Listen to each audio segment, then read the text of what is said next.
Halo teman-teman, salam satu frekuensi.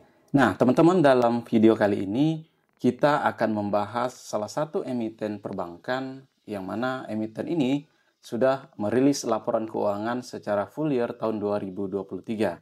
Nah, menariknya teman-teman, emiten ini digadang-gadang sebagai salah satu emiten yang kinerjanya itu menyerupai bank terbesar di Indonesia, yaitu bank swasta terbesar, yaitu BBCA. Dan menariknya lagi teman-teman, ini juga merupakan salah satu emiten yang rajin dikoleksi oleh Pak Lo Keng Hong, yaitu seorang investor kenamaan atau yang biasa juga lebih dikenal dengan Warren Buffett-nya Indonesia. Nah, bagaimana kinerja di tahun 2023 untuk Bank NISP ini dan juga bagaimana prospeknya di tahun 2024? Mari kita simak bersama setelah yang berikut ini.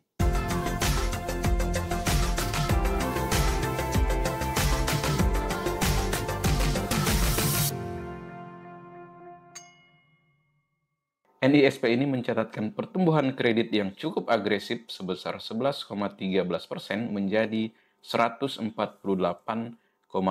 triliun di tahun 2023. Nah, jika melihat loan to deposit ratio atau LDR, NISP tentu saja mengoptimalkan kelonggaran likuiditas per 2023 menjadi 83,75%.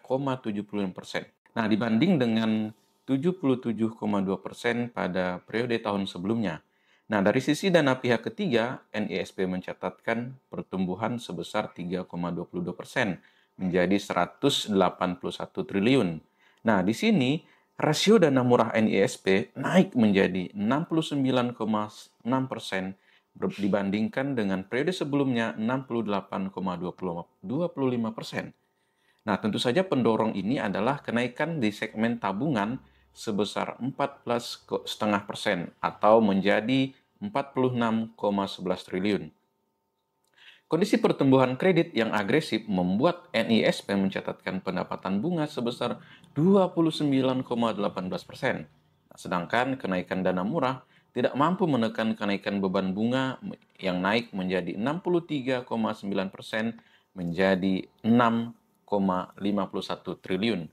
Nah, untungnya dengan ekspansi kredit NISP itu, perseroan masih tergolong mencatatkan kenaikan pendapatan bunga bersih yang cukup signifikan, yaitu sebesar 13,4%. Dengan tren kenaikan pendapatan bunga bersih, ditambah penurunan pencadangan untuk antisipasi kerugian karena kredit macet, yaitu sebesar 47% menjadi 864 miliar, maka laba bersih NISP naik 22,97% menjadi 4,09 triliun. Nah, secara rasio keuangan, saham NISP pun tampak lebih oke. Dari sisi rasio kredit bermasalah, secara gross mencatatkan penurunan signifikan sebesar 1,64% berbanding dengan 2,42% di tahun sebelumnya. Sedangkan tingkat net interest margin atau NIM NISP juga mencatatkan kenaikan menjadi 4,36% berbanding dengan 4,04% secara year on year. Namun dari segi cost of income ratio mencatatkan kenaikan menjadi 44,24% dibandingkan dengan 43,98% secara year on year. Nah, setelah melihat kinerja keuangan NISP di tahun 2023 ini, mana nih yang lebih menarik, NISP atau malah BBCA? Nah, yuk kita lihat adu prospek harga NISP dan BBCA. Jika melihat kinerja NISP dengan BBCA yang ya bisa dibilang ini mirip, sebenarnya keduanya berhasil mendorong pertumbuhan kredit yang lebih ekspansif, teman-teman. Jadi, demi menutup tekanan beban bunga yang tinggi, tentu saja. Hal ini menjadi kelebihan dari kedua emiten ini yang tentu saja masih punya likuiditas yang cukup longgar sehingga sangat memadai untuk melakukan ekspansi bisnis. Nah, meski ada dua perbedaan utama yang mendasar, yakni NISP mampu menekan penurunan NPL menjadi 1,64%, sehingga ada potensi tren penurunan pencadangan yang tentu saja bisa berlanjut di tahun 2024. Nah, sementara di sisi lain, BBCA malah mencatatkan kenaikan NPL meskipun tingkat rasionya masih terjaga dengan baik. Namun di sisi lain, BBCA mampu menjaga rasio CIR makin efisien meski di tengah kenaikan beban bunga serta kebutuhan manpower yang naik cukup signifikan. Sedangkan NISP masih mencatatkan kenaikan yang berarti operasionalnya tidak seefisien tahun sebelumnya. Nah, jadi teman-teman, mana nih yang paling menarik antara NISP dan BBCA? Nah, jadi mari kita coba lihat perbandingan kedua ini berdasarkan proyeksi price book value di tahun 2024 yang bisa tumbuh rata-rata pertumbuhan per 5 tahun terakhir. Nah, teman-teman, NISP mencatatkan pertumbuhan ekuitas sebesar 6,17% dalam 5 tahun terakhir. Hasilnya di tahun 2024, book value per share NISP senilai 1.726 per saham. Nah, apakah itu artinya NISP akan ke harga itu? Ya, belum tentu juga. Tetapi di sisi lain, kita bisa berasumsi bahwa jika posisi price book value NISP di akhir 2024 sama seperti posisi PBP saat ini, dengan kenaikan book value rata-rata sekitar CAGR 5 tahun terakhir, nah artinya harganya bisa tembus di 1.316 per saham.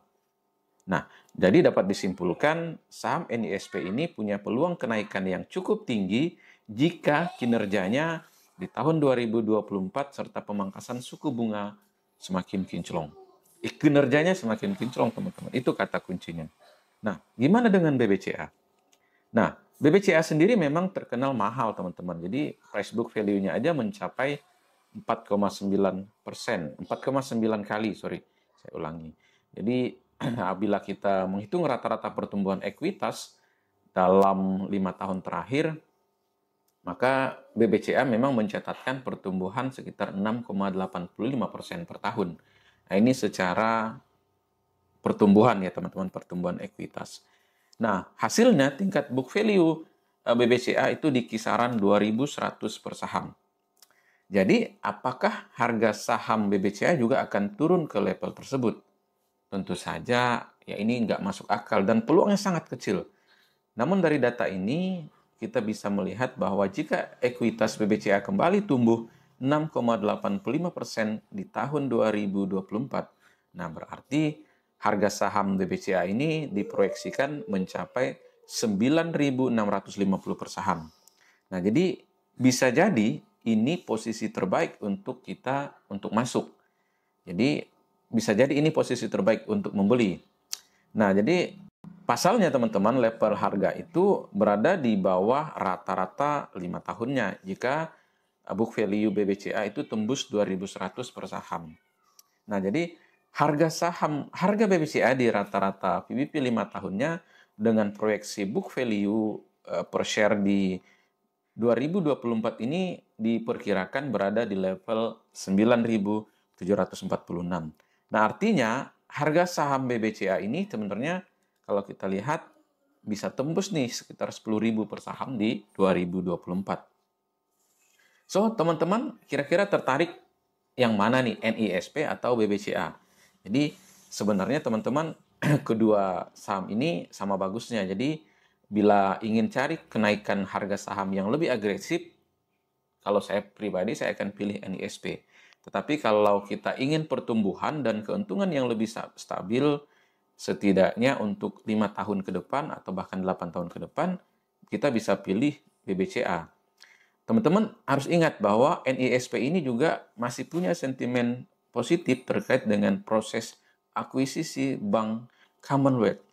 Jadi, sedangkan BBCA juga sebenarnya punya peluang untuk IPO, terutama untuk anak usaha BCA Digital jika sudah matang tentunya di tahun 2025 atau 2026 ke depan. Oke teman-teman, jadi itu pembahasan kita kali ini tentang kedua perbankan yang karakteristiknya mirip, yaitu NISP dan BBCA. Apakah Anda tertarik untuk mengoleksi kedua saham ini? Yuk silahkan sampaikan di kolom komentar dan Saleh Daniel, salam satu frekuensi.